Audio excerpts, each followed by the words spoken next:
What's up, everybody? It's me, Joe White Rostick of What Do You Believe, coming at you live. It's take 3 of me trying to get this live set up, so I'm just going to hop right in what I'm doing today.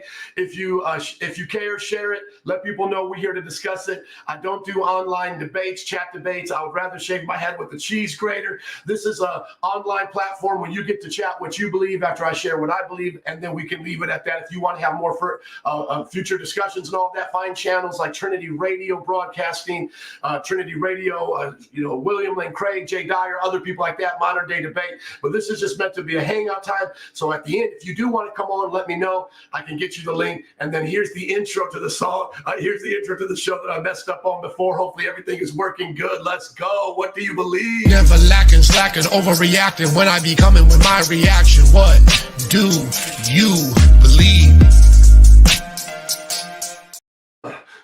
What do you believe? Never lacking, slacking, overreacting, always reacting. What do you believe? Let's go.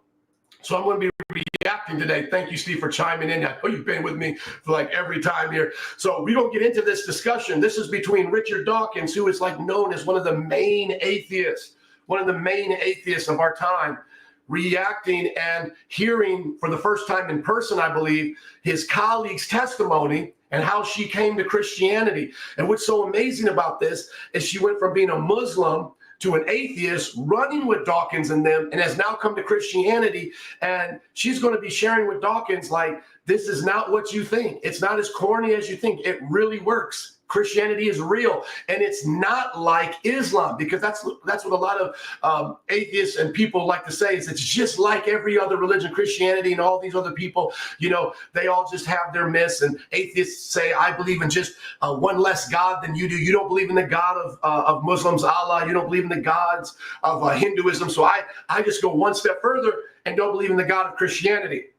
But this sister here is going to have a great take on this, because she came from another religion and then went to atheism and then now is experiencing Christianity. And I got to give props to her, because imagine how intimidating it would be to have a discussion after being a new Christian. I don't even know if she's been a Christian for a year, to have a discussion with the number one. I would believe he's the number one atheist on the planet right now, Richard Dawkins, and yet God uses her, blesses her. It's a great discussion. I've watched it in its entirety, but today what I'm going to do is just be playing through certain parts, and maybe even as a bonus, if anybody sticks around and thinks that I should, I don't know if anybody cares, but I might also look at another famous conversion to Christianity. Okay, so let's take a look at this right here. And let me just say this too, which I think is really cool. You always got these deconstructing Christians coming out of Christianity, and watch what they have to say as in comparison to what people coming into Christianity have to say. To me, you can see that those who are deconstructing 9 times out of 10 are doing it for the wrong reasons. Like, in other words, they want Christianity to be free from any flaws. They don't want there to be any questions left unanswered. And they feel like if it's not proven to them in some type of a naturalistic way, then it can't be real, like in the belief system of naturalism and so forth. And yet when you hear somebody come from naturalism, come from that background, like Ali, a very smart, intelligent woman, talk about how she's seeing that there's more than enough evidence to bring her past the 50%. I don't know how much certainty you need to have to believe something, but let's just say it needs to be over 50%. I oftentimes, when I listen to these deconstructing stories, they're talking like they want 100%, or they're just going to, say, well, nobody can know, or they're going to raise up their skepticism so high where it becomes almost impossible to convince them. Where the Bible gives a simple challenge to seek and you will find, knock and the door will be opened, and ask and you shall receive. And the Bible talks about reaching out to God in that kind of way. And I know for myself, when I came to Christianity, it was after I had left Christianity and been a sinner, backsliding, as we say, doing drugs and all these wild things. And when I came back, I had all of these questions too, these things that I couldn't necessarily have certainty over. But my mother encouraged me to encounter God, and I did, and I got off drugs in that day. I've never gone back to drugs. I've never gotten drunk past it. Like, things just changed radically. The kind of despair that I had went away. So if I was looking for like some type of a certainty over every truth claim of the Bible, like, who was Cain's wife, or how do you reconcile the differences in the narratives of the four gospels and harmonization and so forth, like I would have missed what God had for me. And I noticed this, and I don't say this to be a general statement that covers every and all. I just mean in a general statement of what would be anecdotally, my experience with people, and even listening online, that those who deconvert generally don't have healthy marriages and healthy relationships in romantic senses for long periods of time. And the reason why I say that is because so often the people that I see, they go through hardships in life, they go through strained relationships, and then in their Christianity, they project that onto God. And they don't understand that God is not like these strained relationships and so forth. God is there to stick with us and be by our side. And he's truly the lover of our soul. I know that sounds a little like gushy, a little mushy, whatever. But honestly, I see it. Like some of the people, even in my own life, who I see struggle with their faith, also struggle in their marriage. They struggle in those kind of relationships, or as one of the things was like they lack relationship with a good father figure. That's oftentimes true. Sometimes people in the atheist community think we are longing for a relationship with our father, so we try to find it in God. But the opposite can be said of them, because they didn't have a good relationship with their father, that they're lacking in understanding what God is like. Well, if I was to explain to a person that's been married 3 times, I just met one of these guys when I was at my gym in the hot tub there. If I was to explain to him how I've been married for almost 20 years to one woman, he is not going to understand by facts and data. The only way I can get him to understand is in the heart. Like, I can compare my life to his life in facts and data. Like, when my wife and I get in a fight or get upset with each other, we calm down, we take, a break from each other, we come back, we talk it through by using listening skills, making sure we can repeat back to the other person. Like I could, what they had said, I could say all of that and say, these are the facts. And then he could tell me, well, maybe I didn't do that, or I tried and it didn't work, right? Like we can go back and forth on that. But that's not going to change the fact that I've experienced something. Everybody listen to me. That I've experienced something that he has not experienced. And that is the love of another person committed to me for 20 years. And so, we use this as a one-liner, but there's truth behind it. The person with an experience is never at the mercy of a person with an argument. And I know that sounds like we're anti-scientific and stuff, and we're not, because Christians develop the scientific method. Just read Tom Holland's book, Dominion, and you'll see what we have done with knowledge and what is knowable in the natural world and so forth. But not everything is confined in what we would call naturalism, in our senses and sense data. There are things like love, and that's the closest thing I can explain it as, is how I love God, a relationship with God. It's like how I have it with my wife and how it's been so fruitful over these years. And someone else may be like, well, I like being single, or I like going from woman to woman. And I doubt that's even true, but let's just say they like it and they want me to believe that. Yeah, but you know what? You are missing something that I can tell you for sure I have that you don't have. And there's no way I can explain that to you other than just telling you, like I did, you don't have the kind of love and commitment and that kind of a security that I have. And I can even say back to them, I know what you've had, because I have had many women, because I have wild out and been crazy. So, and I know Christian, deconstructed Christians will say back, well, I was once a Christian. I know what you have. Now I have what you, but you see, I even can come back at them and say, I was a Christian, backslid and came back. So I mean, it's like, what flavor of dog puke do you like that you don't think I tried? As the Bible says, as a dog returns to its vomit, so a sinner goes back to their sin. Like, excuse me, what type of dog vomit did you get that you think I didn't have? I had sex, you get to have sex. I got to think whatever I wanted to think, be free-minded or whatever, no restrictions and how I would view the world. You get to do that. Okay, whatever, man. You got away from your fear of hell. I didn't even think about hell, man. I was out doing whatever I was doing. So I believe that Christianity, unlike any other religion, has an experiential component that is so key to it that it's not merely head knowledge, it's heart knowledge. And so let's hear Ali share how she came to this, because I went all into this little rant here to explain, like, she's dealing with the most educated atheists of our time, which, by the way, philosophers who read his book, The God Delusion, said he needs to put a dunce hat on and go sit in the corner and stay with the lab, man. Because once these, scientists oftentimes take off the lab coat and go into philosophy, they embarrass themselves. And I could show you atheistic philosophers who said that about Dawkins and his philosophy. But you can see him coming out here. I don't want to say he's all smug, but he's happy. He's coming out here. He's ready to do his thing.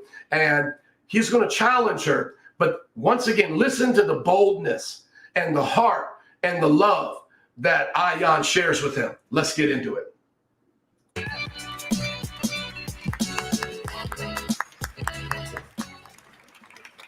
And just behind that curtain, I hope, is none other than Ayaan. Welcome, Ayaan Hirsi Ali.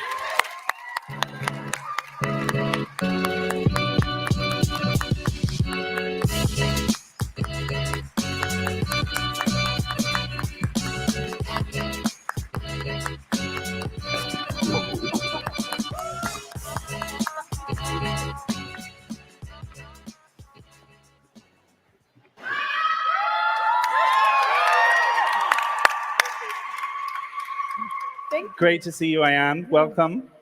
Thank you. I think we have to start with the extraordinary few months you've just had. For those people who haven't been following up, just tell us the story, how such a famous atheist, someone who had rejected religion, came to call herself a Christian. Oh. So I want to say that I didn't, like many people who come to faith, I didn't see big banging lights, and I didn't have any of those spectacular experiences that some people share. I wish I did, but I didn't. I had a personal crisis. I lived for about a decade with intense depression and anxiety, self-loathing. I hit rock bottom. I went to a place where I actually didn't want to live anymore, but wasn't brave enough to take my own life. And so I was self-medicating. I had, over a long period of time, seen psychiatrists, other doctors. I was trying to understand my condition and trying to treat it with the help of pure evidence-based science. And in January, February of last year, I saw one therapist who said, perhaps it's something else that you have, and she described it as spiritual bankruptcy. And that resonated with me, and having reached a place where I had absolutely nothing to lose, I prayed, and I prayed it desperately. And for me, that was a turning point. And what happened after that is a miracle in its own right. I feel connected to something higher and greater than myself. I feel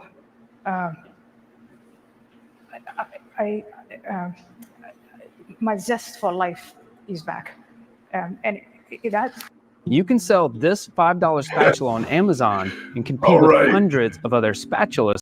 Okay, or let me pass this you commercial. Can sell. Okay, so they basically put that commercial right into the break there, and I'm going to start it back up here in just a moment between her sharing the testimony and then getting Dawkins' reaction.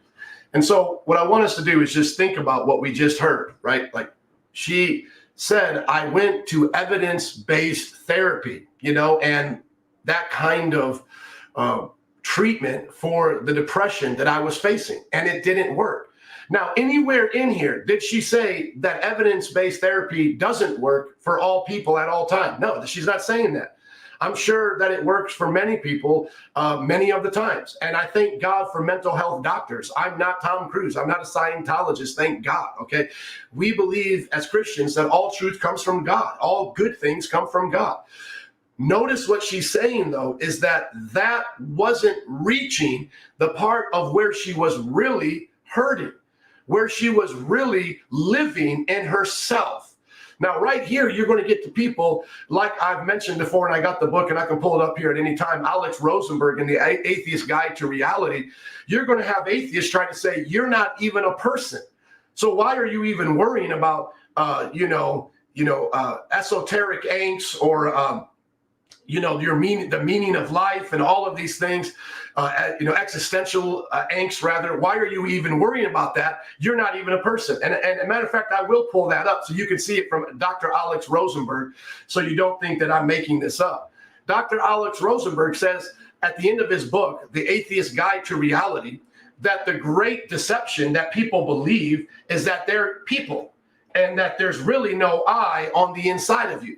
So he writes this book that's supposed to get you to live your life without any illusions.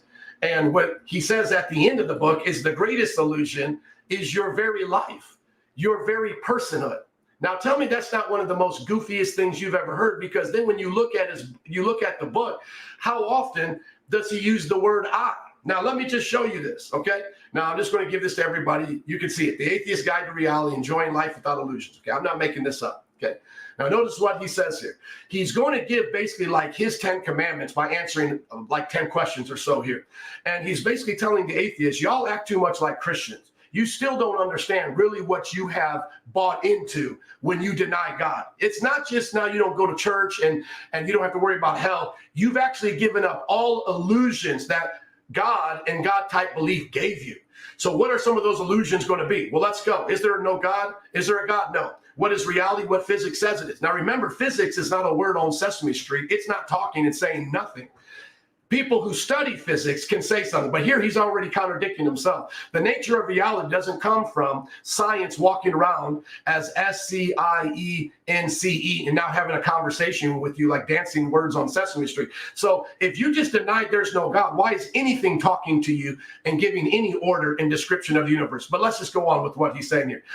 What is the purpose of the universe? There is none. So now if you are not a Christian, according to him, a theist rather, you're not even able to say there's a purpose to the universe. Is there a meaning of life? Ditto. There is none. So, you see how he's breaking down these atheistic kind of thoughts that they borrow from Christians. Why am I here? Just dumb luck. Does prayer work? Of course not. Is there a soul? Is immortal? Are you kidding? Is there free will? Not a chance. So think about the contradiction of that. If there's no free will, then he had no choice but to write this book and be the kind of person he is. And I have no choice but to be the kind of person I am. So why are you even trying to change my mind by writing a book that's supposed to change my mind? I'm going to only do what my nature and my chemicals allow me or make me to do, right? What happens after we die? Everything goes on pretty much as it did before us. What is the difference between right and wrong, good and bad? There is no moral difference between them. So now notice that whenever we hear from Richard Dawkins bringing up anything about morality and Christianity and so forth, Alex Rosenberg is going to say to him, dude, what are you talking about? There's no such thing as good and bad and wrong. Why are you even using that? And then says, why should I be moral? Because it makes you feel better than being immoral. But that's a contradiction as well. Some people feel better being immoral. What do you say to the psychotic person?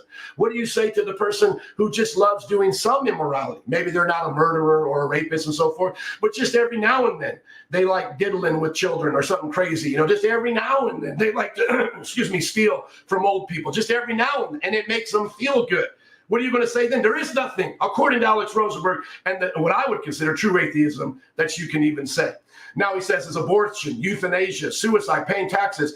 Now notice he kind of plays it easy with these examples, but he should be saying here, child molesting. Is there anything wrong with rape? Is there anything wrong with genocide? But he just kind of picks like these kind of like basic things. And then he goes, or anything else forbidden, permissible, or sometimes obligatory, which I said here, he should have been naming those things that we would all feel a gut check towards. He says anything goes. Okay, now don't take my word for it. You go ahead and take his word for it, okay? He's clear about what he believes. Now notice what I said about the person, okay? Because what Ali is going to mention here at the end of her discussion is that that I tried evidence-based therapy and it didn't work for me. I tried these various things and it didn't work. And what is Dawkins going to start saying to her? Well, maybe you could have tried this or tried that, whatever. But you know what? According to Alex Rosenberg, there wasn't even an I inside of her. And look at what he says, the advice he would give her. In other words, this is what Dawkins really should have been saying if he wanted to be a real atheist. I think Alex Rosenberg brings up real atheism. And look at this. The self, the person, the I inside the body is an illusion. So on top of all these other things that are illusions, morality, right and wrong, purpose and meaning, all that's an illusion. Guess what? The I inside of you is an illusion. And what this means is that you can get out of Epicurus's argument, which I don't have time to get into. This is why we should fear death and so forth. And then how does he end his book? This is the last sentence of the book right here. You see, now it goes here to the backstory. This is the last sentence. If you still can't sleep at night, so Ali, you still have all of these problems. You can't sleep at night. You want to be honest? After I've given you all of science's answers, and remember I told you that's a contradiction because science doesn't say nothing. It's not a talking word on Sesame Street. You should probably just do one more thing beside having Epicurean detachment. Take some Prozac or your favorite serotonin reputate inhibitor and keep taking them till they kick in. Now, man, you think that's crazy, but that's the honest truth. That's the honest truth. Blessings to you all. Yes, this is 100% nonsense. Absolutely nonsense. Absolute nonsense. And yet these are the wisest people among us, according to the world. So now, brothers and sisters, especially those who are Christians, listening, right? And I know I'm not just preaching to the choir, so I'm glad you're here wherever you believe. And I'll take you up, and I'm going to leave time to take up anybody online, okay? Just remember, I'd rather shave my head with a cheese grater than go on and on and on, okay? So I'm telling you that right now. If anybody comes up and says, he didn't want to debate me for 4 hours, I'm telling you right now, not only would I rather do a million other things than debate somebody for 4 hours, I can do other things that I enjoy than debate you for 4 hours, because that's not what I do. There's other channels that do that. Call in Jay Dyer's channel. Call in Trinity Radio channel. Call in those other channels and go on Modern Day Debate. I'm just saying that right now. So I'm going to let you come up if you want to talk, but I'm not going on and on and on. That's not what I do. That's not what I don't even care enough to do that. I care about people I see face to face when I meet them on the streets, and I communicate the gospel. I preach the gospel like that all the times. And I care enough to hear what you have to say here. And then we're going to end it at that. I just want to say that because sometimes people are like, he didn't want to talk on and on and on. Man, because I don't want to. Go find somebody else to talk on and on and on with. I'm telling you what I believe. Now I just want to know what you believe. That's it. It's not that I don't care what you believe. I'm just telling you, I don't need to keep debating about you or with you what you believe. I believe the Holy Spirit can change your heart in 30 seconds more than I can in a 3-hour discussion. And I thank God for those who do 3-hour discussions, because that does help some hard-headed people.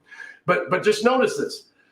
As we get into this with Dawkins now responding, and I love what my dude just said right here. Yeah, they always love putting that commercial at the pivotal point. Now, as we get into this response by him, keep in the back of your mind what he really should be saying from the heart of what he believes. What he really should be saying is, Ali, man, if you would have killed yourself, it wasn't even a matter. And why do you even care if you kill yourself or not? You're just but dust. And you know what, Ali? When you were going to get those evidence-based therapy and that help and it didn't work, you know what you should have did? You should have just taken more until it knocked you out and made you numb and just go on about reproducing, have some babies, because that's what you need to do. You need to be here to reproduce, because that's what Dawkins said was the meaning of life, was simply for organisms to reproduce, if there was such a purpose, right? But let's see his response. He's going to try to weasel in different thoughts and different ideas that come from what we would say, not just generic theism, but also from Christianity, virtues, and how you can look at life his way and find more joy in life this way. Maybe she didn't do atheism right, and she could have done it that way. But atheism doesn't have any purpose to give you. Atheism doesn't have any value to give you. Science doesn't have anything to make your pain go away when it's down deep in your soul. Okay, so let's go back to him now.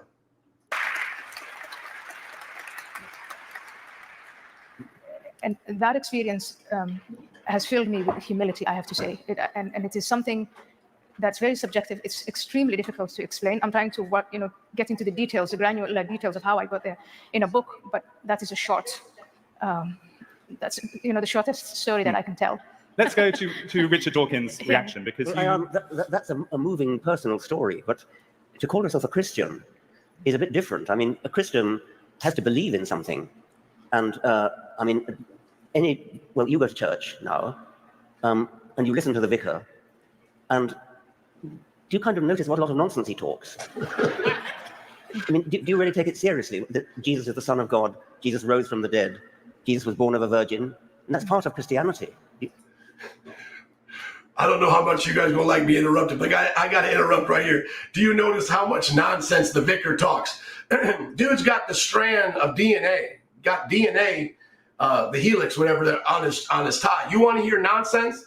That thing came from the goo to the zoo to you. That's nonsense. Believing in a virgin birth where God creates the universe out of nothing into something, that's easy. How is that hard to understand? The same God that turned on the video game, the matrix we call life, can circumvent the rules that he put in place whenever he wants. Man, you're telling me I can't make a video game right now, have a baby, have a virgin, a character, have a baby without having sex? I can do that in my own video game. I can make a character in a video game right now walk on water. You're telling me the God who made this can't do that? You think that's ridiculous? Now, I'm not saying we should just believe any old myth that comes down our way, but the Bible has actual historicity behind it. It has actual people. It's not just like the myths of the Greeks and the Romans and so forth. And yet he's just going to just try to brush this off and say this is nonsense. No, man, we think the goo through the zoo to you is nonsense. We think the very fact that you know you couldn't be here unless you were designed. You couldn't sit in that chair unless it was designed. And now you're going to deny a designer. We think that's nonsense. But I love how this sister, this precious sister, is not intimidated by that. Because what he's going to be asking for, and John Lennox talks about this, the Oxford mathematician, I did a reaction with him debating an atheist before, you can look at that. What he's going to be asking for is a scientific explanation. But not all explanations need science or can even have science. It's like using a metal detector to try to find a diamond. You're not going to find it because a diamond's not metal, but it's even more precious than metal. He's going to try to use science as a way to evaluate what she just said was a matter of her heart and her soul, when science itself comes from hearts and souls. Science itself cannot explain why you do science and why there is the laws of nature and all of that. These are things science discovers and uses with the aid of the soul and the mind and so forth. But let's listen to how she does it. Jesus is the Son of God. Jesus rose from the dead. Jesus was born of a virgin. And that's part of Christianity. So I think because you, and I know you very well, we've been friends for a long time. In fact, in some ways, I think of you as a mentor. I would say you're coming at this from a place of there is nothing. And what has happened to me is I think I have accepted there is something. And when you accept that there is something, there is a powerful entity. For me, the God that turned me around. I think what the vicar is saying no longer sounds nonsensical. It makes a great deal of sense. And not only does it make a great deal of sense, it's also layered with the wisdom of millennia. And so, like you, I did mock faith in general, and probably Christianity in particular, but I don't do that anymore. And again, that's where the humility comes into it. Is it doesn't seem, in 2024, after I went through that experience, it doesn't seem nonsensical to me, and it doesn't. I don't mock it. I think I've come down to my knees to say perhaps those people who've always had faith have something that we who lost faith don't have. And people who have faith also, like the woman who told me, well, you've tried everything and you've lost hope, you've lost faith. Try it, pray. I think just in that one word, there is so much wisdom and that it's, I am stuttering and I'm staggering to say, I'm just trying to say, no, it's not stupid. It's Okay. in fact, it's clever and it's wise. Wow. Come on, somebody. Give her the snaps. I was giving her the Pentecostal hand wave right there. Boom, shakalaka. Yeah. That's what's up. That's it. See, he's trying to use his metal detector to go find a diamond. And she's saying, man, look, I got a diamond and I'm trying to explain to you how I got it. I didn't get it from the metal detector. I understand that's how you find things, and things that you consider are valuable, you consider finding them with that metal detector. I get it. That's what she's saying. Like, I get that's what you do. But I found it. Here's the proof. I got it. I'm no longer depressed. I'm no longer anxious. I no longer want to kill myself. So I got this thing, and I'm trying to tell you I did not find it the way you look for things. You've got to look for this in a different way, with a different method. And that's why I am presuppositional in my apologetic approach. And let me just unpack that real quick. What it means to be presuppositional is that I believe everybody comes to discussions with presuppositions, things they already believe. And then from that foundation, they make arguments to either strike down things that they don't believe are right or to accept things that they believe are right. So everything comes from the foundation of what they have laid as what we call the presuppositions, what they believe to be true. And these kinds of things can be like God exists, the self exists, the external world exists, these kind of presuppositions. Well, as you see with Dr. Alex Rosenberg, as I introduced him into this subject here, into this video in his book, he wants to remove all of those foundations and then continue on as if physics and science can say something. And that's exactly what Richard Dawkins wants to do. He wants to now presuppose there is no God, but at the same time of presupposing there's no God and that faith is stupid and Christianity is dumb, he also wants to believe in causation. He also wants to believe in the normality of the universe and the regularity of these laws. He also wants to believe in logic and understanding things through philosophical principles like the law of identity and non-contradiction, an excluded middle, and so forth. And so what our sister is saying here is so precious. She's like, once I accepted, notice what she said, once I accepted that there was something rather than nothing, it all came into line. And then when she said now Christianity specifically, which I'll get into here in a little bit, it's just different. It's different. It's not, I got books back here, folks. I got them. I'll stroll back here to let you know I'm not making it up. I have neighbors too. I have friends. I go out in the real world. Here's basically, and let me get my Buddhist one right here from my friend. My Buddhist neighbor gave it to me. Where's his book here he gave? Here we go. All right, here we go. So, the major understandings that now you're going to have once you get to theism, there's something rather than nothing. You're going to get to like Vispanana, which is a form of Buddhism meditation. Okay. You're going to get to something like that in Eastern philosophy. You're going to go towards what I'll just say is basic paganism and polytheism, which Hinduism is like Greek mythology and so forth, like Indo-European ways of looking at things, just multiple gods, multiple stories within those gods, almost like soap operas are going on. Or the other major monotheistic religion, Islam. And here's the Quran. So I got the Quran, got the Bhagavad Gita. These are the two other biggest religions per se that compete with Christianity. And depending on how you view Buddhism, some say it's not a religion, it's just a way of living or so forth. There's your options. Now, and let me just pull out the Bible. Thank you, Jesus. Hallelujah. Let me pull out the Bible right here. Now, what is going to be the difference? Christianity, let's just go here real quick. I'm going to just talk a little bit here. What's Christianity going to do? Christianity, in difference to Hinduism, and I have lots of Hindu neighbors and I love them with the love of Christ, Christianity is going to base its stories on historical narratives. So when you talk to people who say, well, just because Christianity got Jerusalem right, that doesn't mean it gets all its supernatural stuff right. That's like Spider-Man saying New York exists, but then asking you now to believe in everything Spider-Man does. No, it's not the same. Christianity is not just merely telling you about people and places and actual times and dates and so forth. It's actually trying its best, as I believe God is inspired it. It's communicating the best possible way that the miracles are not to be taken metaphorically, that the events that it's portraying to you is biographical, historical narrative, and that the people who are seeing these things oftentimes doubt, oftentimes get it wrong. They then have a heart change. They then experience it themselves. And even the enemies, those who don't believe it, also see it, also verify that powerful things are happening, but they're coming up with different explanations.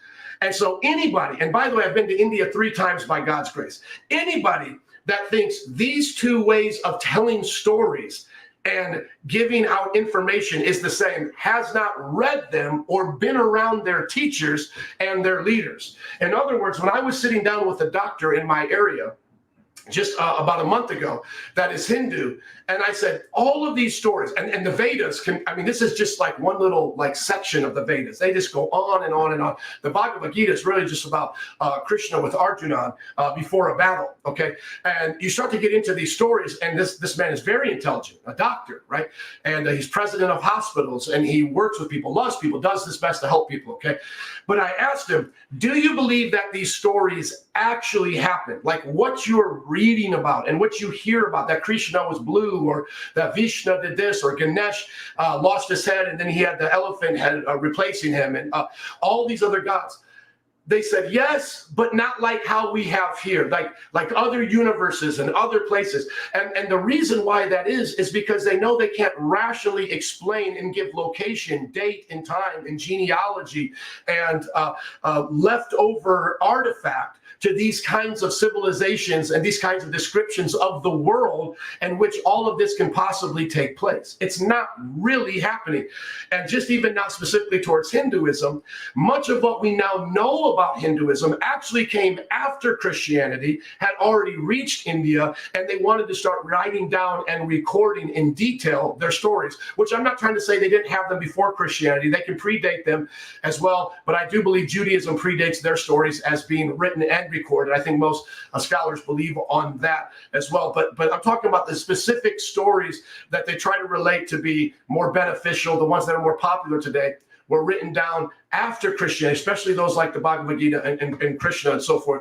And so you're not dealing with the same kind of historicity. Then when you deal with Islam, and you're dealing with Islam and how it looks at all of the Old Testament prophets and some of the New Testament prophets, even calling Jesus a prophet, we're not differing now over whether or not these people were actual, factual people and if miracles can be done. We're just now disagreeing with Muslims over what Revelation teaches us, what miracles were done and what prophets actually did. And so this is where you get into the Islamic dilemma, which the Quran actually affirms our books, the Injil, the Torah, the Zabur, and it actually affirms our prophets. And yet, when you read the writings of our prophets in those books, the Torah and the Injil and so forth, you see it contradicts the Quran. So if the Quran is right, that the Injil, the Torah, those books that came before it confirm what Islam is, it is now wrong by stating that because those books actually contradict it. But then as modern Muslims have found that problem to be such an issue, they have now said, well, the Quran is actually affirming a different Injil, a different Torah, which by the way, the Quran comes in the late 600s. We have manuscripts of the Torah and the Injil much before that. And of course, at the contemporary time of Muhammad. So then now if the modern day Muslim is right and saying that the Quran is not really affirming the books that the Christians and Jews have because it's been corrupted, well, then the Quran is wrong because the Quran can only be speaking about the kind of Torah and the kind of Injil gospel that the Christians actually factually had in history. So if the Quran is right, Islam is wrong. If the Quran is wrong, Islam is wrong. You know, that's the dilemma. You can learn more about that with David Wood on his channel and others like him. And Brother Avery on God Logic, his channel. But notice this, my friends. What she is trying to explain to him is that Christianity is different, that it hits different, that it gives rise to things like science and evidentialism, but it's not based in it because God created what we would then call the universe and evidence and all of these things. God is greater than that. And so in other words, like how science is the language of how we speak one to another about things we see in nature, God by his spirit and revelation is the language God speaks to our soul. And that's why I was trying to explain it and compare it to like marriage and family. One person said it like this, I believe it was a Jewish person. I think it was even like Jerry Seinfeld or something, that God purposely takes away the feeling of longing of children from those who have never had them because it would be unbearable for them to know that they're missing something they don't have. So think about that. Once he became a parent, this person, I believe is Jerry Seinfeld, became a parent, he began to realize just how valuable children were in his life and that he had never experienced the missing of children because when he didn't have them, he never thought about it that way. So when you try to talk to somebody about what it means to be a parent, and you can think about like how some people these days don't want to be a parent and so forth, you know, and I know God can call some to be like that, but just hear my example here. They don't even know what they're missing because they've never had that little baby stare back at them fresh out of the womb and then develop that nurturing and loving relationship for the next years of its life. There's nothing like it. And those are the kinds of things, those things which I would say are the deepest meanings to our lives is what God's communication to us is actually like. That's what I believe. Just a few more comments here, and then we'll get into it. Yeah, archaeology too. Archaeology is continuing to discover our characters and dates and places. And every time they say there's not enough or this is a discrepancy, you give it some time and the explanation sides on Christianity. And you can study that about the Hittite people. When this was first kicking off, the Bible spoke about the Hittite people and they should be there. We found no artifacts and people mocked us. And then later on, we found that the Hittite people did exist where the Bible said they were. And yet it was one of the only witnesses until we found these other things. And so we're not trying to argue from silence like Mormons are, trying to say all of this existed as civilizations. No, we're saying there will always be some silence or some things lacking in archaeology. They haven't found the chariots yet in the Red Sea and stuff like that. But what we have found are evidences of the Jewish people's migration, and great work has been being done on this, on the Exodus, and also just recently on Sodom and Gomorrah, just as of recent, the way that they have found what they believe was Sodom and Gomorrah and how it was destroyed. What the secular historians are now even saying would have been something like an asteroid or something that would be hot coming down upon it and then crushing it and burning it. And I'm telling you, you can look those things up from noted scientists, not just people who are trying to be conspiracists. I got that same Quran. Wonderful. Yeah, this is the Yusuf Ali version. A friend of mine gave it to me. To try to convert me, I agreed to read it with him, basically a Bible study, but using the Quran, the book is so flawed and evil. Christianity definitely stands apart from that. Amen. I mean, that's just honest truth. Anytime you study the Bible compared to the Quran, there's nothing like it. And that's why if you ever want to do that again, I recommend getting the Critical Quran by Robert Spencer, who goes into details to explain things about the Quran that generally your Muslim will not explain, your Muslim friend will not explain. And he will bring out the hadiths, which are like their commentaries. And then as well as Usama Dakdok from Egypt, who speaks Arabic and writes in Arabic, actually did a various series on the Quran and translated it and wrote commentary on it. And those are the kinds of things that they don't want you to know. So he has the Quran called the Glorious Quran, and he translated it. And it is done so good. It gives you so much insight. So if that ever comes up to you, I think you will really enjoy it. Okay, so funny. I got a stack of books now almost as high as my head. Okay, let's get back into this. Feel free to comment as we go through it. So you believe in some kind of higher power, which is comforting you, and you're obviously reacting from an Islamic past, and I know that from what you've written, that part of what you feel is that Christianity is a bulwark against Islam, which is a quite separate thing from what you've been now saying. But I mean, you stand by that. I mean, that's part of what you're saying, and I accept that, and I support that. That's why I've called you a political Christian. But from what you've just said, it sounds as though you're more than just a political Christian. I mean, it sounds as though you actually believe it. Just want to interrupt real quick. Notice that he even agrees that Christianity is better than Islam. Sam Harris and other atheists have been saying this. Apostate Prophet, a former Muslim, has been saying this. They are not the same. Christianity holds back Islam. A lot of the Crusades was holding back Islam, and Christianity gets a bad name because it's often compared to Islam, and it is not the same. So I'm thankful that he at least recognizes that. But as you can see, he has a problem with her now being into the details of Christianity. It seems like he's even willing to give her a pass on a higher power, which I believe that if any atheist is going to be true to what they do as a scientist and anything else like that, they should at least be deists, not even agnostic. They should at least be deists, believing that some intelligence has created them, and they should leave it at that. So I'm happy that he at least gives her credit to understand that Christianity is better than Islam, and that cultural Christianity is better than cultural Islam. But here he's going to critique her beliefs. So what is your response to those specific questions, Richard? When the vicar is saying that Jesus is the Son of God, literally, not figuratively, how do you square that with your highly trained rational mind?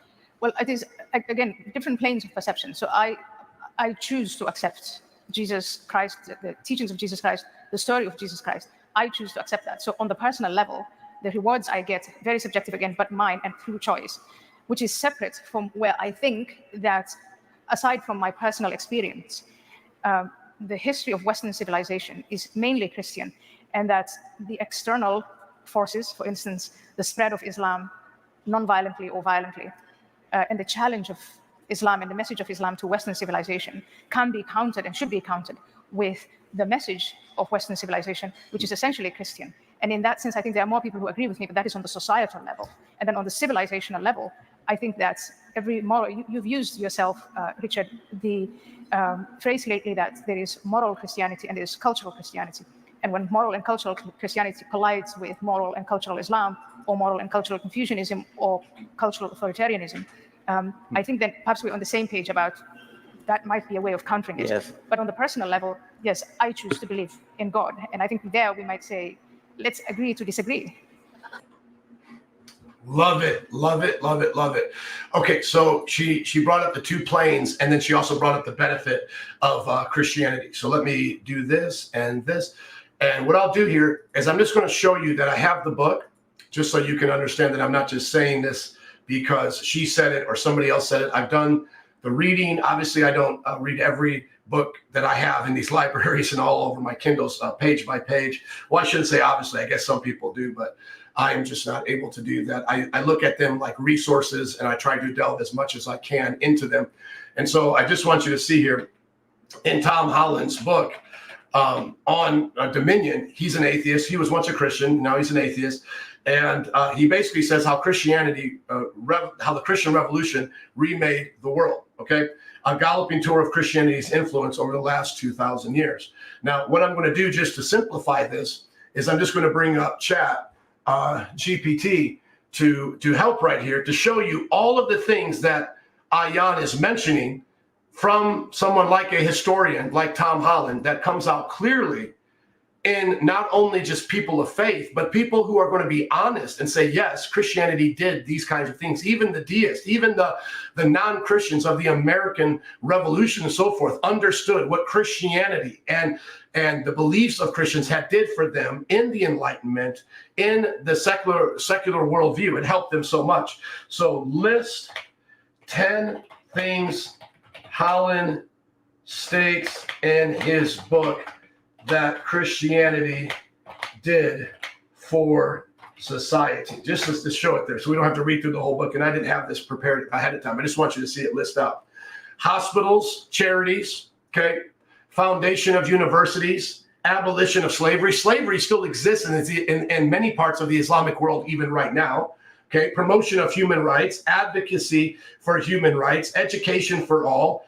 That's a Christian value that came a lot from the missionaries. Influence on Western society, influence on Western law, rather. And you can see inspiring philosophy has been going into detail with this because people are now trying to challenge. One atheist is trying to challenge Tom Holland's book, who's also an atheist, saying, hey, man, you're just kissing up to the Christians too much. And inspiring philosophy just totally demolishes the low scholarship of the atheist challenging Tom Holland. Tom Holland is standing on true scholarship. Care for environment, inspiration for art and culture, revolution and ethics and morality. And then watch this here.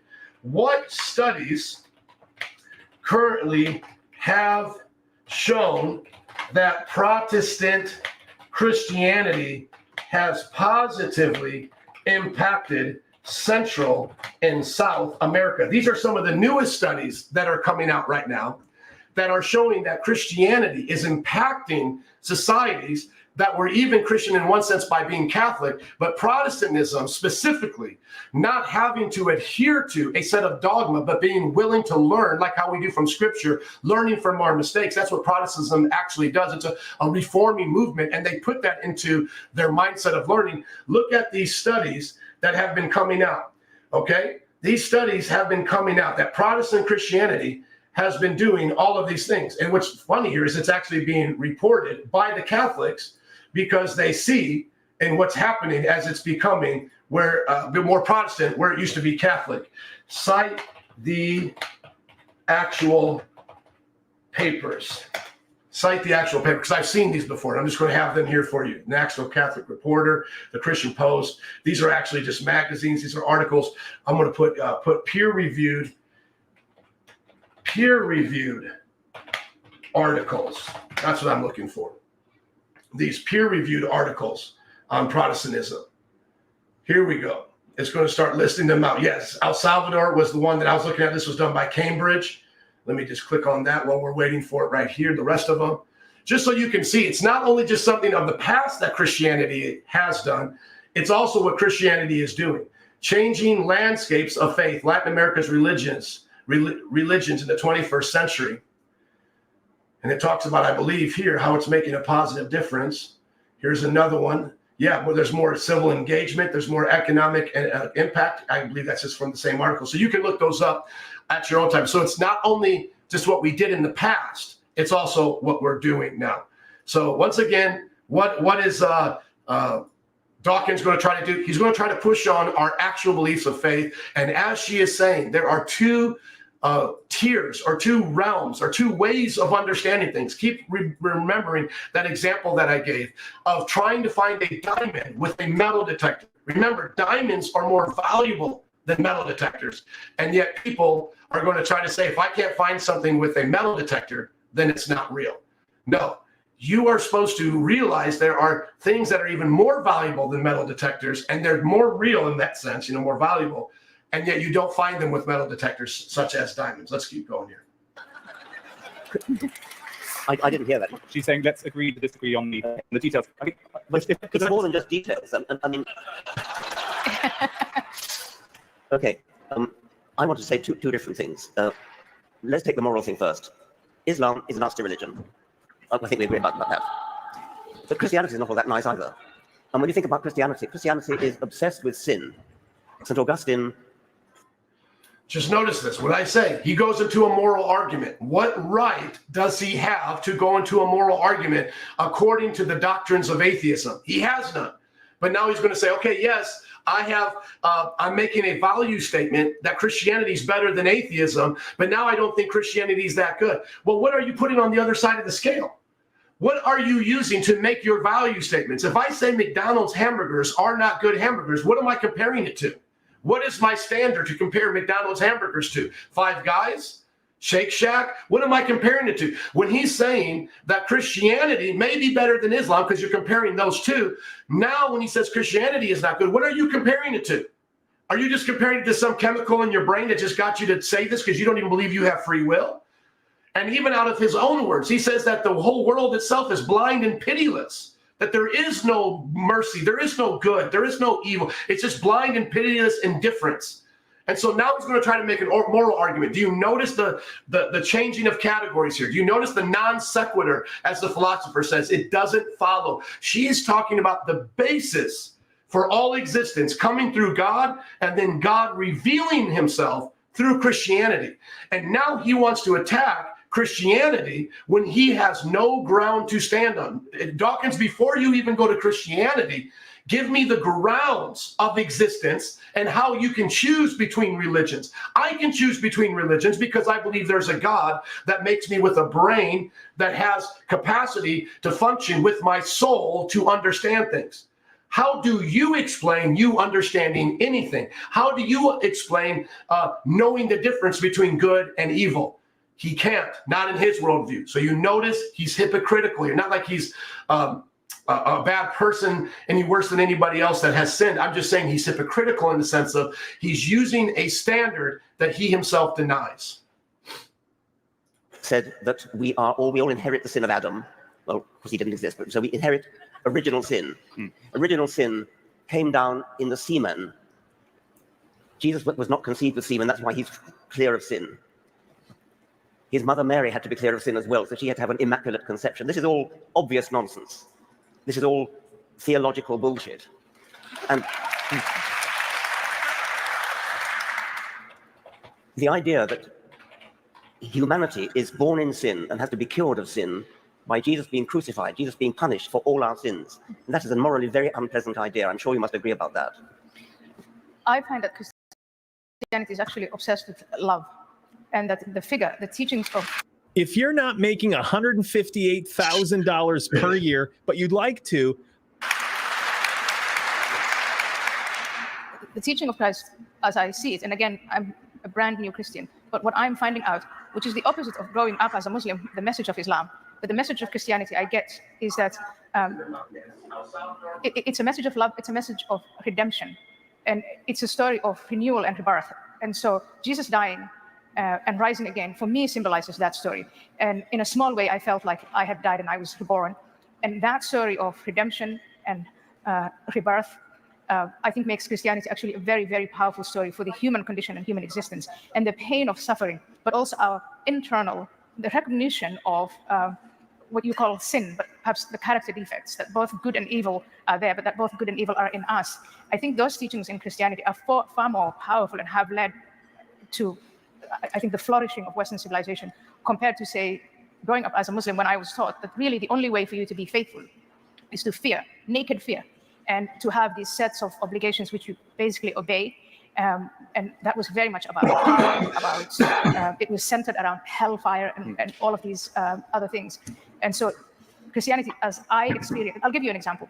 When I was an atheist and I was going all over both the United States and all over Europe, mocking Christians, making fun of them, making fun of faith, as you're doing now, dear Richard, I was walking with 6 to 7 men at any given time, protecting me armed from things that I said that were offensive to Muslims, or Muslims thought were offensive to them. Christians were writing me letters saying, you know, we're going to pray for you, you're misguided. And I think that alone defines for me the distinction between Christianity in general, mainstream Christianity and mainstream Islam. Well, I must say, I've never met a vicar that I didn't like. I mean, they're always very, very nice people. Yeah. But nevertheless, the stuff they believe is obvious nonsense. And you have to take the whole package, because when you talked about Jesus rising from the dead, you don't believe Jesus rose from the dead, surely? I choose to believe that Jesus rose from the dead. You choose to believe it? Yes, and that is a matter of choice. And it's a matter, I think it has to go back to, is there something or is there nothing? And I think you start with, there is nothing. And yes, for years I agreed with you, there's nothing. But if you come around to the idea that there might be something much more powerful than we are, something that caused everything else, then something like Jesus rising out of the dead, or these other miracles, Jesus being born out of a virgin, for that higher power is not a big deal. But again, it's a matter of choice, and it is just different planes of perception. And I think here, on this plane of perception, having been a former atheist, I don't think this is something we're going to resolve tonight or agree on right now. Well, and so that is where I think it's perhaps more interesting, even if you choose not to believe, to say, let's at least talk about the value of Christianity for today. For I look at these universities, the most illustrious universities of the West, and you've all shared with me images of young women draped in kefirs, the symbol of Hamas, performing the Muslim prayer. And tell me if those kids are not morally and utterly lost. And Queers for Palestine. So while you and I and Stephen Pinker and all of those wonderful people were locked up in our ivory towers, let's ask ourselves what was happening on the ground, because in the last 6 decades, we pretty much demonized Christianity and the teachings of Christianity out of the public space, out of school, out of universities, and a vacuum occurred, and that vacuum is now being filled, as G.K. Chesterton said, not because people have come to reason, but because now they'll believe in anything. There are very awful forces today out there that are claiming the hearts and minds and souls of these young students. And when you say there is nothing, you offer them nothing. We're getting into the bigger political, cultural. All right. So this is the time now. If you want to come up, let me know. I'll give you the link. I'm going to share here. So much to be said there. I think, so much she said there, but I think that we've gone over that, right? Like, I think I've said that multiple different ways. She just kind of repeats herself. If you believe in something, as theists do, as deists should be honest enough to do, as all people should be, at least a deist, after you believe in something rather than nothing, believing that that something is intelligent, can intervene and come in human history is not that big of a deal. It's not hard. Let's just be honest. We all can do it. And even when we talk about like myths and fiction, and some of the best fictional writers have been Christians, using myth to tell the true story of good and evil based in the Bible and so forth. What is really even fiction? We don't like fiction because it's illogical. We like fiction because there's a logic that's based in it that we can understand, and it expands our minds to thoughts and concepts that we already believe in. That's why it's like when you're watching Star Trek, you're not watching squares become circles. You're not watching bachelors be married at the same time, like in violations of laws of non-contradiction. You're just watching somebody go through the human experience, an experience of emotions and feelings in another place in a different planet. And all that we do when we create aliens and alien worlds is just, we're just creating different expressions of those same things that we deal with in our soul. So even when he just kind of mocks it and thinks it's nothing but mythology and all of that. What is the actual point of mythology? Why are the biggest blockbusters always based on these kinds of stories of good versus evil, whether it's Star Wars, Star Trek, or Marvel? I mean, once again, this is the image of God crying out. We're reaching out into the night for something more. And there is something more, and he feels it, and he even believes that it's better than Islam. But once again, where does he get those value statements from? Where he gets those value statements from his conscience that comes from God, not merely molecules and motions. He's more than just a brain. He's a soul utilizing his brain. And once again, this is what he said in his book, River Out of Eden. Just having the chat help me out here, just so I could get his quote. The universe that we observe has precisely the properties we should expect if there is at bottom no design, no purpose, no evil, no good, nothing but blind, pitiless indifference. DNA neither knows nor cares. DNA just is, and that's what he's wearing on his tie there. And we dance to its music. Well, once again, if this is true, then what is his point of even having this discussion? It's all pointless anyway. What is he gaining from all this? Ali's just dancing to her DNA, and so is the rapist, and so is the Muslim, and so forth and so on. But you notice that that's how they have to speak. That atheists that take the position that he does, like Dawkins does, they have to speak hypocritically, because it's impossible for them to hold on to their worldview while at the same time attacking Christianity and beliefs that are based in God. It's impossible. It's like sawing off the branch that they're sitting on. And I know so often that Christians get a bad reputation for just being merely people of faith, being merely people of belief, and then we're compared to, the people who wore Nikes and killed themselves trying to catch Halley's Comet or something, or we're compared to David Koresh's. So then they take these most extreme examples of cult-like belief and then say that's what Christians are like. Of course, anybody is capable of doing any of those stupid things. There's people who do that for their atheistic regimes. There's people who did that for the emperor of Japan. There's people who did that for communism. There's people who did that for Lenin, right? You just believe anything, you go about your life and ignore everything else. But that really is not the story of Christianity. Christianity is the story of people learning how to understand who God is and who they are, knowing God and knowing themselves. I mean, start from Adam and Eve, that fall that he's mocking. Oh, we didn't come from them.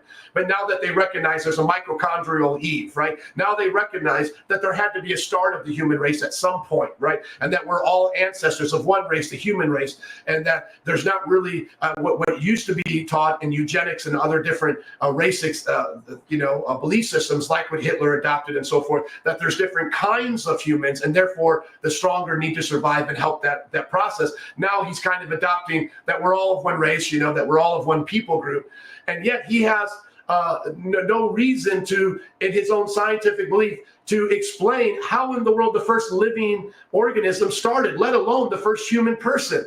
And that's where you can look at Dr. James Tour's work. He's a chemist, and he's calling all of these origin of life specialists to task, saying, you're acting like we've explained the origin of life, and we really haven't. And he's not saying that they can't or they won't, but you're taking it on faith, and you're believing in the science of the gaps of these things. And you have all of these gaps in your belief of not only just non-living things becoming living things, Dr. James Stewart talks about, but you also have all of these gaps in the different species from one to another. Whereas, excuse me, during the time of Darwin, he thought that it would be really easy to explain cell mutation and all of these things on these levels because we would just understand it better as time went on. Now we look at the complexity of the cell. We look at the complexity of DNA. We look at the complexity of all these things. It's actually not getting easier. It's getting harder to explain those things. And so I just want to encourage you, especially if you're a Christian, stand true in your faith. Be encouraged by Ali's,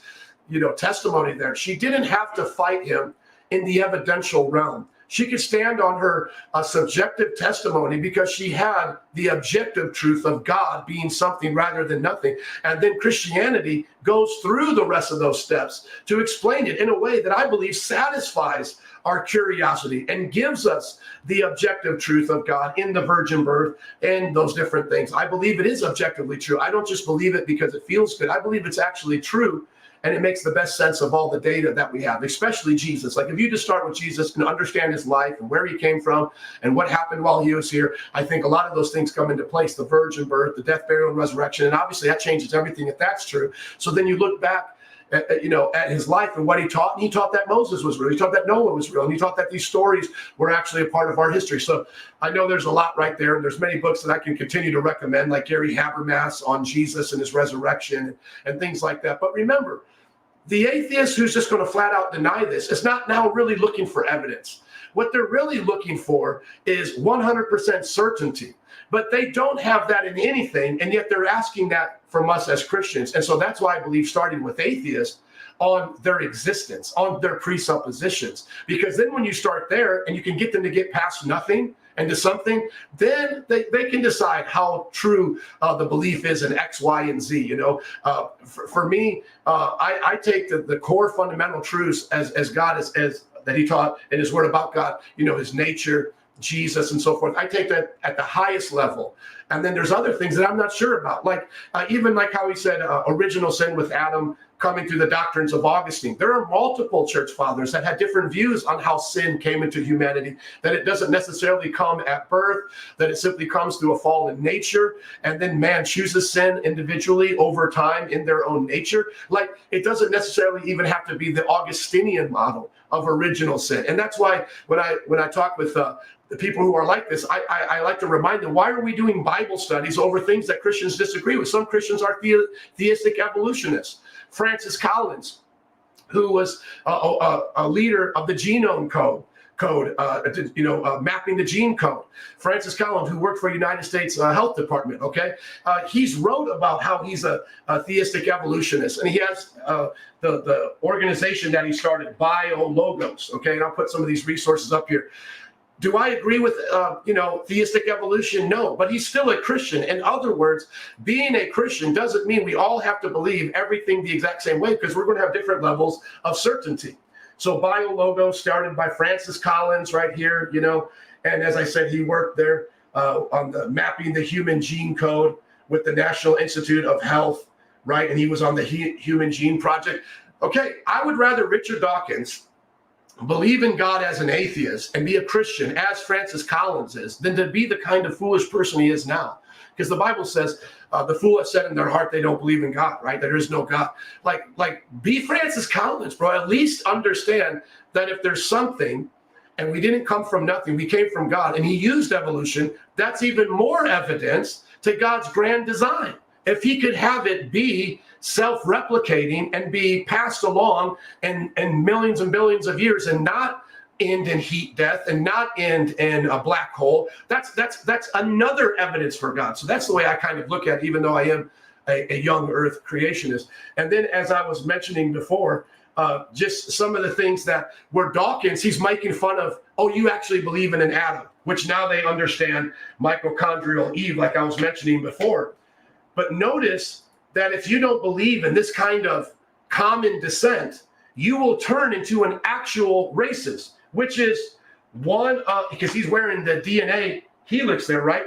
One of the discoverers of the DNA helix turned racist. This gentleman actually, and his name was James Watson, okay?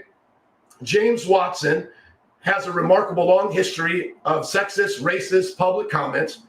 And what he basically believed, and let me just get chat to summarize this. Chat really helps me out once you know where you're going, right? Summarize how he was racist. What research or data did he consider? And I'll put that there. And it's going to show you that he didn't believe that we all had a common descent, and that there's different, or even if we did, that there's different variations to the point that within humanity you can consider, like how you would consider different variations of dogs and one being greater and lesser. He believed that you could do the same thing with humanity, that it wasn't like one kind of human on the earth right now. Like, that wasn't what he believed. And he used the data that he got from the DNA. Now look at this right here. I don't want to just, okay, Watson's comments. What did he actually believe, and what proof did he give for racism? Because I've read this before, I want you guys to see this, of what he actually gave, because it's not just a Christian trying to make evolutionists look bad. It's in their own words, okay? James Watson, a co-discoverer of the DNA double helix, had all of these controversial things. Now look at, in 2007, he suggested that people of the African descent are genetically less intelligent than those of European descent. He claimed there was scientific evidence to support this idea, citing intelligent testing. So he's using these same kinds of metrics that evolutionists try to use to make their points. He's using that. And then he made his claims. Now, they're going to say it wasn't based on concrete proof, and people have disproved it. But just think about this. Even if today there aren't technically different races or different levels of intelligences among humans, at some point, even in the atheistic paradigm, there had to be. In other words, there had to be people like Neanderthals. Neanderthals. I can't even say that. What is the Neanderthals? Why can't I say that now? I can't even pronounce the name right now. For some reason, you know, when you can see it, I can't even.